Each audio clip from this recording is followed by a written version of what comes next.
Assalamualaikum warahmatullahi wabarakatuh. Alhamdulillah wa syukurillah la haula wa la quwata illa billah. Allahumma salli ala Muhammad wa ala ali Muhammad kama sallaita ala Ibrahim wa ala ali Ibrahim fil alamin innaka Hamidum Majid. Semoga Allah senantiasa memberikan kita keberkahan hidup. Semoga Allah senantiasa menjaga iman kita, menjaga puasa kita yang kita laksanakan pada saat ini. Dan di hari ini insya Allah kita semua diberkahi oleh Allah Subhanahu wa Ta'ala. Melanjutkan pertemuan kita pada mata kuliah analisis data, pertemuan yang kelima. Hari ini kita akan membahas tentang teknik pengolahan dan analisis data penelitian kualitatif. Sebagaimana pada pendahuluan pertemuan awal kami mengatakan bahwa penelitian atau analisis data itu terbagi atas dua jenis penelitian, yaitu penelitian kualitatif dan penelitian kuantitatif. Sebelum kami melanjutkan perkuliahan saat ini, sebagaimana biasa, untuk beroleh berkah dari Allah Subhanahu wa Ta'ala, maka aktivitas ini kita mulai dengan membacakan doa sesuai dengan agama dan keyakinan kita masing-masing. Kami persilakan kepada saudara-saudara mahasiswa untuk memulai aktivitas ini dengan berdoa.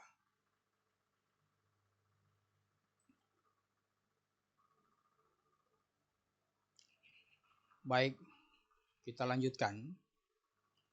Di dalam pengolahan data penelitian kualitatif, kita harus menyiapkan beberapa perangkat-perangkat di dalam menjalankan penelitian itu, sesuai dengan judul penelitian yang akan kita angkat. Yang pertama yang jelas adalah kita menyiapkan alat recorder atau rekaman untuk mewawancara narasumber atau sumber informasi atau juga disebut dengan informan terkait dengan penelitian kita. Target-target informan sebagaimana penelitian kita yang berhubungan dengan penelitian itu sudah kita siapkan. Misalnya kita akan melakukan penelitian di rumah sakit tentang penelitian yang berhubungan dengan penyakit TB atau penyakit TBC, maka responden atau orang-orang tertentu yang kita sudah siapkan itu harus sesuai dengan arah dan penelitian kita. Contohnya, kalau seperti penelitian tadi, maka yang kita siapkan adalah pertama adalah tim dokternya, kemudian nurse-nya, kemudian yang berikut kalau dia menyangkut kebijakan maka kepala rumah sakit atau direktur rumah sakit, kemudian pasien-pasien yang menjadi sasaran utama dari penyembuhan penyakit TB tersebut. Nah, setelah wawancara dilakukan, maka seluruh pengamatan dan wawancara mendalam itu dibuatkan dalam bentuk transkrip, ditulis sesuai dengan apa yang disampaikan oleh narasumber. Nanti ini yang akan kita olah. Jadi yang jelas bahwa pertama transkrip ini disalin dulu. Jadi sebagaimana yang disampaikan itu sebagai bukti otentik dalam penelitian kita yang kemudian ini bakal menjadi lampiran dalam tugas akhir atau skripsi. Nah, uraian dalam bentuk tulisan yang rinci dan lengkap mengenai apa yang dilihat, didengar baik secara langsung maupun dari hasil rekaman. Jadi kalau kita melihat seperti apa gejala pasien, kita tulis. Sebagaimana apa yang dirasakan oleh tim dokter, kita tulis. Sebagaimana apa yang dirasakan oleh pengambil kebijakan seperti direktur, kita tulis semuanya dengan lengkap, tidak ada yang kita kurangi dalam rangka mendukung data kita supaya lebih akurat. Untuk wawancara mendalam, transkrip harus dibuat dengan menggunakan bahasa sesuai wawancara, bahasa daerah atau bahasa asing atau bahasa khusus dan lain-lain. Jadi kita tidak bisa membuat hasil wawancara yang kita asumsikan sendiri atau berdasarkan pendapat kita. Kita salin dulu, kita buat dulu transkripnya sebagaimana apa yang dikatakan oleh narasumber atau informan. Jadi jelas bahwa ketika dia berbahasa daerah maka kita tulis berbahasa daerah. Ketika dia misalnya melakukan aktivitas sambil jalan atau sambil ini, kita tulis semuanya supaya data-data yang kita akan olah itu semuanya adalah berdasarkan data-data yang akurat atau data-data yang memang sesuai dengan apa yang kita teliti. Nanti setelah itu baru kita akan olah data tersebut. Karena tidak semuanya apa yang dalam transkrip itu kita akan tulis di dalam skripsi kita. Ada bagian-bagian tertentu, misalnya pertanyaan yang sama dilontarkan kepada 3 informan. Misalnya pasien A, pasien B, pasien C. Pasien A yang sudah menderita misalnya 5 tahun, pasien B menderita 3 tahun, pasien C misalnya telah menderita selama 1 tahun. Pertanyaan yang sama, kemudian jawaban yang hampir mirip, itu yang kemudian kita satukan. Artinya salah satu yang paling kuat itu yang kita ambil. Mungkin di antara 3 informan yang sama, pasien ketiga-tiganya pasien, itu yang kita ambil misalnya minimal 2 atau 1 kita ambil. Tetapi yang paling kuat datanya. Kalau si A mengatakan seperti ini atau si B mengatakan seperti ini, salah satu dari wawancara atau 2 di antara 3 wawancara itu yang kita ambil. Analisis terhadap transkrip, menangkap makna dari teks untuk menunjukkan bagaimana makna dominan yang ada dalam teks dan makna yang dapat dipertentangkan yang bersifat spesifik. Jadi yang sebagaimana saya sampaikan tadi, bahwa ada makna yang dominan yang lebih kuat dalam pernyataan itu. Jadi pernyataan yang dilontarkan oleh narasumber, oleh orang yang kita wawancara atau informan, kita lihat mana makna yang paling kuat di antara 10 atau mungkin 5 yang kita wawancara, mana kira-kira yang paling kuat maknanya. Makna yang paling kuat atau dominan, ada kalanya kan orang yang kita wawancara atau informan yang kita wawancara, kadangkala mereka selalu subjektif sekali mengatakan itu. Nah, dari beberapa informan itu kita melihat mana yang paling dominan bahasanya, mana yang paling dominan teksnya. Ini yang kita akan ambil. Yang subjektif, yang terlalu emosi, itu kita nafikan. Tetapi tidak akan kita buang. Kita tidak akan buang, itu tetap kita akan lampirkan di dalam hasil wawancara sebagaimana aslinya. Nah, kemudian kalau kita misalnya mencantumkan yang positif, kemudian ternyata ada hasil wawancara yang negatif, ini sebagai oposan informasi, tetap kita akan cantumkan sebagai memperkuat dari penelitian kita. Tetapi ini tidak akan melemahkan asumsi kita atau tidak akan melemahkan hipotesa kita. Hipotesa kita akan juga terbukti, tetapi hal-hal yang disampaikan berbeda oleh orang yang kita wawancara atau informan yang kita wawancara, itu tetap kita cantumkan di dalam penelitian. Kemudian yang kedua adalah menunjukkan makna-makna yang melekat dalam suatu teks, utamanya makna tersembunyi yang terkandung dalam teks. Jadi kalau kita misalnya melakukan wawancara, usahakan dia lebih mendalam, lebih detail. Maka yang paling baik, kita tidak sekedar mewawancara secara bebas. Artinya seperti wartawan menggali informasi, tidak seperti itu. Kita sudah siapkan bagan alir untuk melakukan wawancara.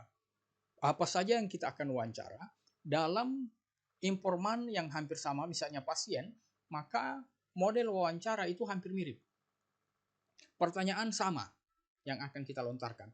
Berbeda dengan informan lain, misalnya kita akan menggali informasi dari nurse atau perawat yang membantu dokter. Itu berbeda. Pasiennya kita tanya tentang keluhan, pasiennya kita tanyakan tentang hal-hal tentang pelayanan, sementara informan lain seperti nurse atau seperti perawat yang akan membantu atau seperti dokter yang akan membantu, itu kita pertanyaannya agak berbeda dengan ini. Tidak mungkin dokter kita tanya tentang pelayanan atau nurse kita tanyakan tentang pelayanan. Yang jelas pelayanan adalah kita tanyakan kepada pasien. Tetapi hasil wawancara terhadap para perawat dan dokter itu menjadi penguat dari informasi yang kita cantumkan dalam penelitian kita.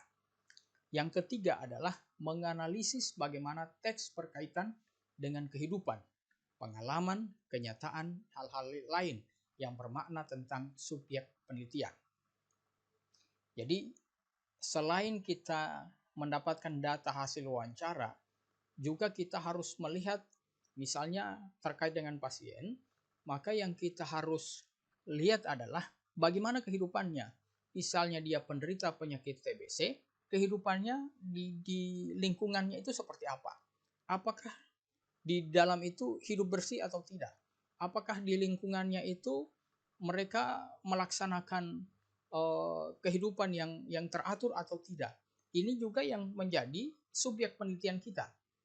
Objek penelitian jelas kita melakukan penelitian terhadap pasien penderita penyakit TBC. Tetapi ada subjek penelitian yang menjadi penguat dari penelitian kita. Misalnya terkait dengan perawatan diri, terkait dengan bagaimana kehidupannya, apakah mereka lingkungannya mereka bersih atau tidak. Itu menjadi salah satu dari subjek penelitian.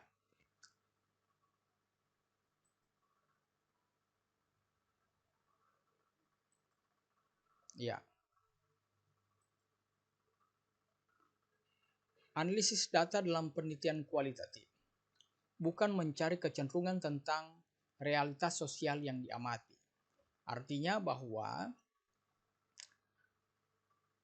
penelitian kualitatif kita itu menyangkut apa misalnya. Sekali lagi, kalau dia penelitian kualitatif tidak akan pernah menyebutkan pengaruh atau hubungan dan lain sebagainya. Karena itu adalah ranahnya kuantitatif. Semuanya bentuknya deskriptif. Artinya tentang bagaimana pelaksanaan kebijakan, bagaimana pelaksanaan ini dan lain sebagainya, tapi tidak akan mempengaruhi. Artinya apa yang kita lihat di lapangan itu yang kita sampaikan. Tetapi tidak akan memaksakan hipotesa kita harus dibuktikan.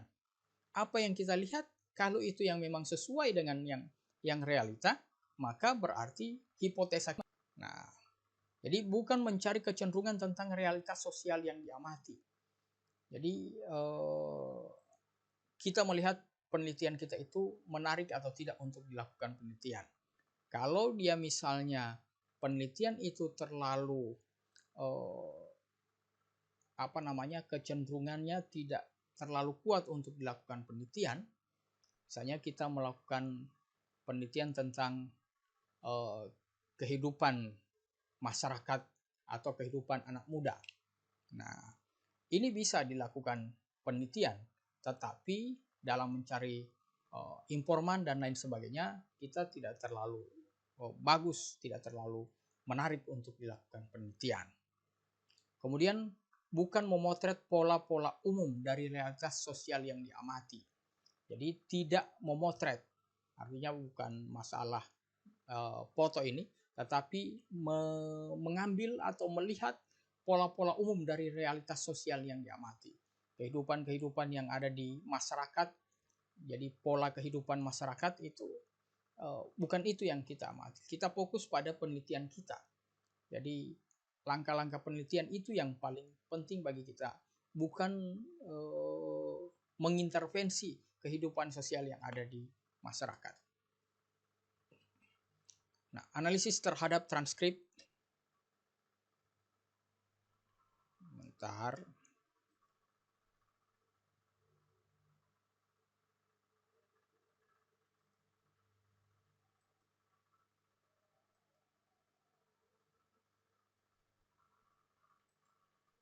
Nah, mohon maaf tadi. Analisis data dalam penelitian kualitatif dimaksudkan untuk mencari pemahaman mendalam tentang realitas sosial yang diteliti, sebagaimana realitas sosial tersebut dipahami oleh subjek penelitian. Jadi yang perlu kita pahami adalah mana objek penelitian, mana subjek penelitian. Jadi kita menganalisis dalam penelitian kualitatif ini dimaksudkan untuk mencari pemahaman mendalam tentang realitas sosial yang diteliti. Jadi tidak mengorek yang lain selain dari penelitian kita. Jadi bukan mencari-cari yang kita teliti tentang penyakit TB, tentang pola hidup dan lain sebagainya, pola hidup penderita penyakit TB. Kemudian kita mencari-cari tentang masalah-masalah kehidupan sosial lain, itu tidak dibolehkan, tidak dibenarkan. Dalam subjek penelitian yang berhubungan dengan penelitian kita, itu saja yang kita ini. Misalnya, apakah kehidupan mereka ini bersih atau tidak? Itu masuk dalam subjek penelitian.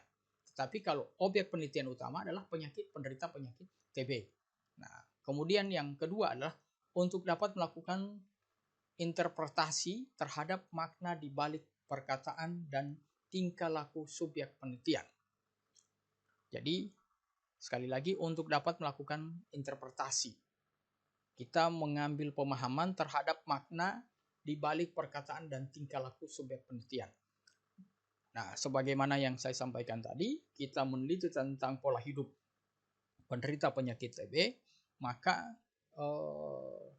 kita harus menggali secara mendalam perkataan dan tingkah laku. Jadi, apa yang pola hidup mereka, kemudian perkataan yang disampaikan oleh informan, itu kita gali secara objektif apa yang terjadi di lapangan sebenarnya. Ya.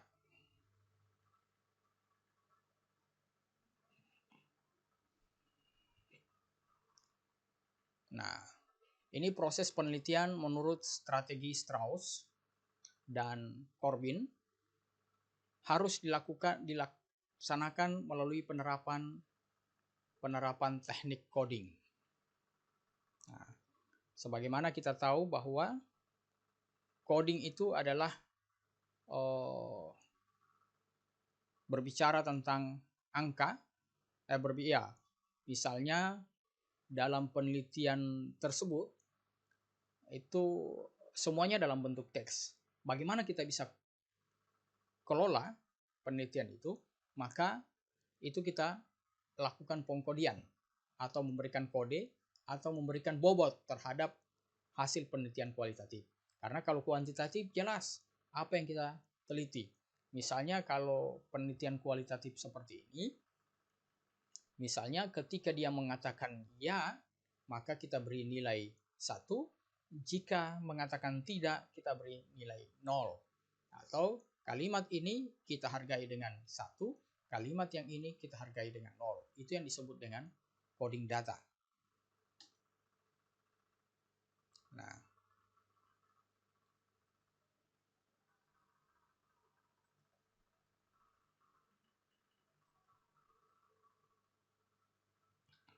baik, dalam open coding suatu gejala, misalnya dalam hal ini reaksi, akan diidentifikasi kategori-kategori untuk kemudian sesudah diberi sebutan nama atau label, diidentifikasi atribut dan dimensi.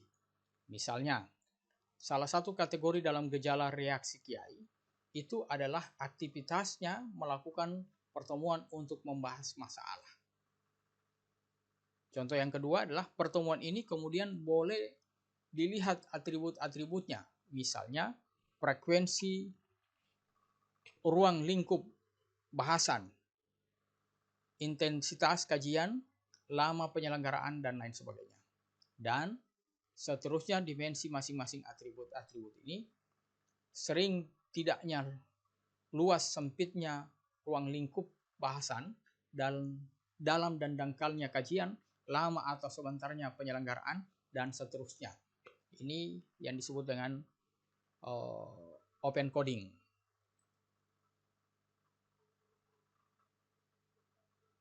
Kemudian yang kedua adalah axial coding.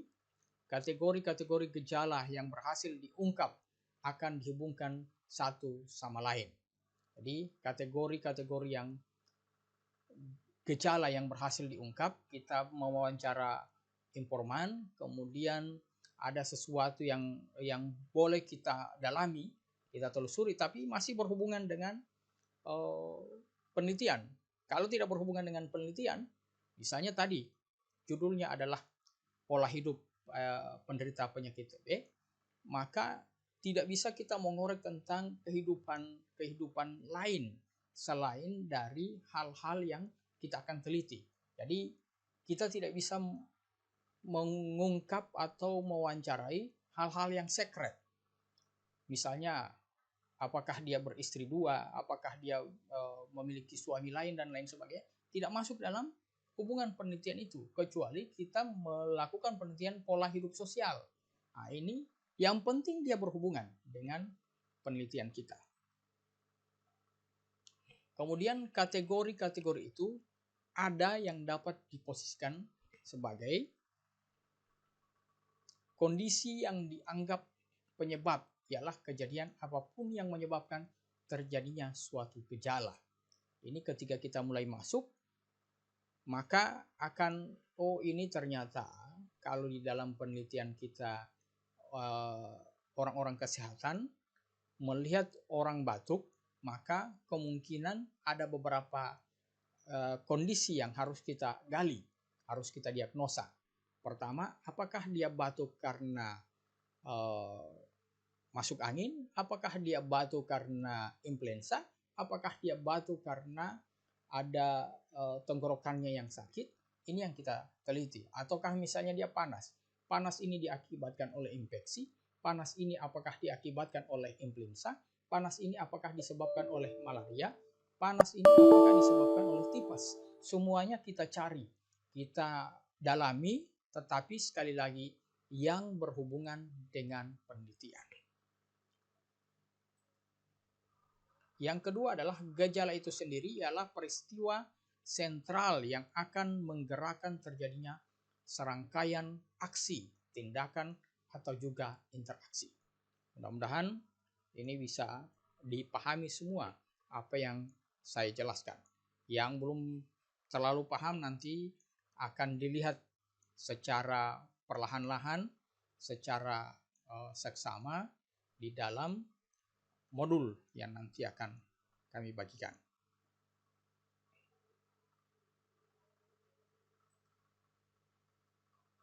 Nah,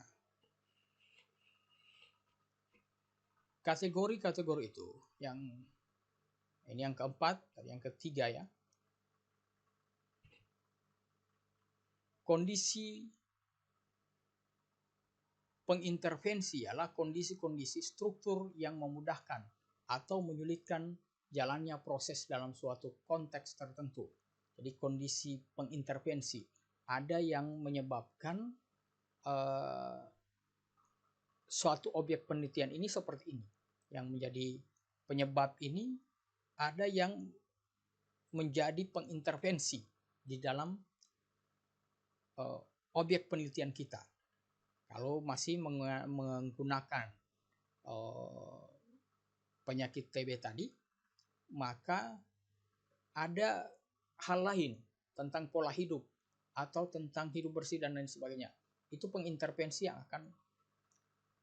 yang akan menyebabkan kondisi-kondisi struktural. Kemudian yang kelima adalah aksi atau interaksi, ialah strategi tindakan yang dilakukan untuk merespon atau mengatasi permasalahan yang ada. Yang keenam, konsekuensi ialah hasil yang diperoleh lewat penyelenggaraan aksi atau interaksi.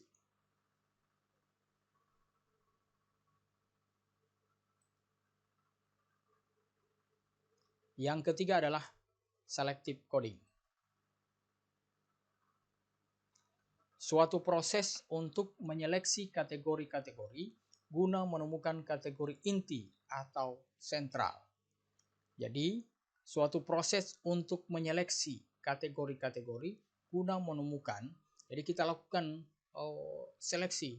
Jadi, kalau tadi dalam open coding, kemudian axial coding, sekarang melakukan seleksi. Tidak semuanya hasil dari penelitian ini, hasil dari wawancara ini kita gunakan. Kita lakukan seleksi. Artinya kita sangat selektif di dalam mengambil hasil wawancara atau menggali hasil penelitian ini. Jadi kategori-kategori tertentu misalnya tidak berhubungan dengan penelitian, misalnya jarak tempuh dari tempat kerja ke ini, kalau tidak berhubungan tidak kita masukkan. Jenis kelamin kalau tidak berhubungan tidak kita masukkan. Usia kalau berhubungan kita masukkan, kalau tidak berhubungan kita tidak masukkan. Sekali lagi semuanya berhubungan dengan penelitian. Secara sistematis dapat dipakai secara konsepsional untuk merangkai dan mengintegrasikan kategori-kategori lain dalam suatu jaringan atau kisah. Kemudian kisah panjang lebar yang merupakan paparan deskriptif tentang realita sosial yang dikatakan dalam fokus kajian inilah yang disebut story. Nah, teman-teman sekalian, ini dulu yang bisa kami sampaikan melalui video pembelajaran kali ini. Dan insya Allah ini adalah pertemuan yang kelima. Semoga beberapa hari ke depan, 2 kali pertemuan lagi, maka kita akan melaksanakan ujian tengah semester. Semoga ini bisa diburu dengan cepat dan insya Allah Anda karena ini sudah semester lanjut atau sudah semester 8, maka kami berdoa semoga semuanya cepat selesai dan insya Allah pada pertemuan pasca UTS kita akan mencoba menggali judul-judul penelitian Anda yang akan kita arahkan bagaimana tata cara menyusun proposal dengan baik, dengan sempurna, dan lebih terarah. Saya kira ini dulu yang bisa kami paparkan, kami sampaikan. Semoga bermanfaat. Billahi taufiq wal hidayah. Wassalamualaikum warahmatullahi wabarakatuh.